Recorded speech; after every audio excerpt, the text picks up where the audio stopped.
Ce qui fait la particularité des réflexes, c'est leur visée optique qui permet de voir la scène directement à travers l'objectif grâce à un jeu de miroir, un système qui permet d'avoir dans le viseur une image nette même lorsque le sujet est en mouvement.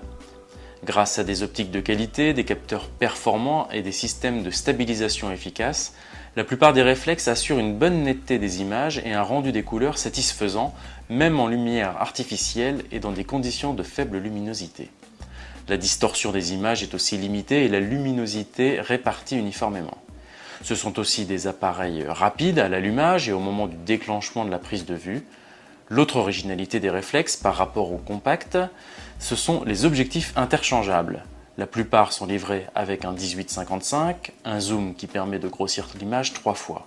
Mais certains boîtiers peuvent être vendus dans une autre configuration, voire sans objectif. Dans ce cas, il faudra choisir un objectif dans la gamme du fabricant. Les réflexes proposent des fonctions manuelles poussées qui permettent aux connaisseurs de jouer sur l'ouverture du diaphragme, la vitesse d'obturation, la sensibilité ou la balance des blancs, à moins d'utiliser le mode automatique qui permet sur tous les modèles de prendre des photos sans se soucier des réglages.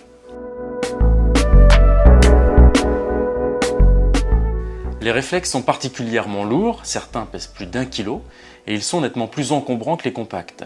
Le fait de pouvoir changer d'objectif demande aussi un soin particulier, notamment pour éviter que des poussières ne viennent se déposer sur le capteur. Pour bénéficier de la qualité des réflexes, il faut aussi être prêt à casser sa tirelire. On en trouve à partir de 400 €, mais la plupart sont vendus entre 500 et 800 €, voire beaucoup plus cher.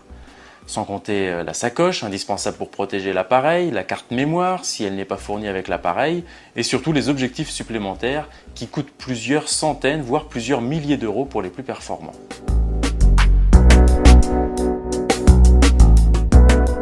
Aujourd'hui, la plupart des réflexes intègrent un capteur de 10 à 14 mégapixels, ce qui est largement suffisant pour un usage classique, mais plus que le nombre de pixels, c'est la taille réelle du capteur qui est importante, car plus il est grand et plus il a de chances d'être performant.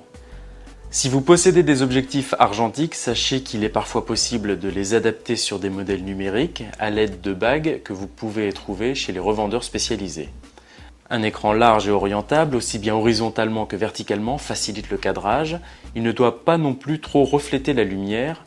Les réflexes sont équipés d'un flash interne, mais il est toujours possible de connecter un flash externe vendu en option.